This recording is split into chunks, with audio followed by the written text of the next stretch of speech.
क्या आप जानते हो कैसे भगत सिंह बने शहीद ए आजम? उनके ये किस्से जानकर आप भी करेंगे उनके जज्बे को सलाम। भगत सिंह का जन्म 1907 में पाकिस्तान के लोयलपुर में हुआ था। ये वही क्रांतिकारी थे जिन्होंने देश में आज़ादी की एक अलग जगाई थी। उन्होंने बताया था कि स्वतंत्रता के लिए अगर प्राणों की आहुति भी देनी पड़े तो पीछे नहीं हटना चाहिए। भगत सिंह कॉलेज के समय में ही चंद्रशेखर आज़ाद और बाकी क्रांतिकारियों से मिले थे। भगत सिंह क्रांतिकारी गतिविधियों में चंद्रशेखर आज़ाद की पार्टी के माध्यम से जुड़े थे। 1917 में जलियांवाला हत्याकांड ने उनके मनोदशा पर व्यापक छाप छोड़ दी थी। उस दौरान तक वह गांधी जी के विचारों से काफी हद तक प्रेरित थे, मगर जलियांवाला हत्याकांड के नरसंहार पर गांधी जी की उचित प्रतिक्रिया न मिलने पर भगत सिंह को बहुत दुख हुआ और उन्होंने क्रांतिकारी गतिविधियों की ओर रुख कर लिया। यह वह रास्ता था जिस पर चलकर भारत को आजादी मिल सकती थी। भगत सिंह कॉलेज के समय में ही चंद्रशेखर आजाद और बाकी क्रांतिकारी जैसे सुखदेव, राजगुरु, शिव वर्मा, विजय कुमार सिन्हा जैसे अन्य क्रांतिकारियों से मिले। उस टोली में अंग्रेजों की गुलामी और उनके दंश से पीछा छुड़ाने की एक जिद थी। यही कारण था कि कॉलेज में भी अन्य विद्यार्थियों को भी वह आज़ादी का पाठ पढ़ाना नहीं भूलते थे।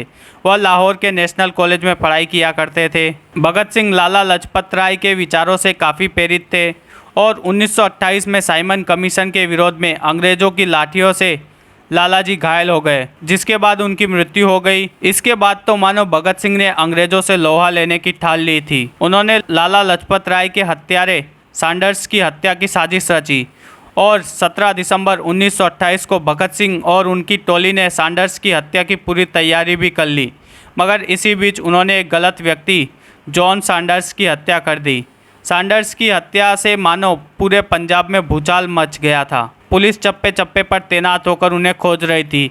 इसी बीच उनकी मदद दुर्गा बोहरा ने की, जो कि क्रांतिकारी भगवती सिंह बोहरा की पत्नी थी। दुर्गा बोहरा ने उन्हें और भगत सिंह के साथियों को सही सलामत गुपचुप तरीके से पंजाब से बाहर निकाला। इसी दौरान उन्होंने पहचान छिपाने के लिए अपने बाल भी कटवा लिए थे। दुर्गा बोहरा, जिसे हम दुर्गा भाभी के नाम से भी जाना करते हैं। भगत सिंह और बटुकेश्वर दत्त ने 1929 में असेंबली में पहुंचकर बम धमाके किए। इस बीच उन्होंने पर्चे उछाले और कहा कि बहरों को सुनाने के लिए धमाकों की ज़रूरत पड़ती है। दोनों ने ही उस दौरान अपनी गिरफ्तारी भी करा दी। इस मामले में भगत सिंह को आजीवन कारावास की सज़ा सुनाई गई। भगत सिंह ने वह बंदूक भी सरेंडर की जिससे सैंडर्स की हत्या की थी। जेल में भी भगत सिंह की टोली ने भूख हड़ताल करके मांगे मनवाई। 10 जुलाई 1929 में भगत सिंह, राजगुरु और सुखदेव समेत 14 लोगों को आरोपी बताया गया। इस मामले में भगत सिंह, सुखदेव और राजगुरु को फांसी की सजा हुई। भगत सिंह महज 23 वर्ष के थे जब उन्होंने देश भर में अपने साहस का डंका बजाया था। भगत सिंह को फांसी की सजा मुकर्रर हुई। यह बात पूरे देश में आग की तरह फैल गई। इसकी खबर यूपी के कानपुर से निकलने वाले अखबार प्रताप और प्रयागराज से छपने वाले भविष्य जैसे अखबारों ने उन्हें शहीद ए आजम की उपाधि देकर प्रकाशित की। भगत सिंह जब अपनी फांसी का इंतजार कर रहे थे तब अन्य कैदियों ने उन्हें हिदायत दी कि वह धार्मिक ग्रंथों का अध्ययन करें, लेकिन उन्होंने इस बात से साफ इनकार कर दिया। मैं नास्तिक क्यों हूँ?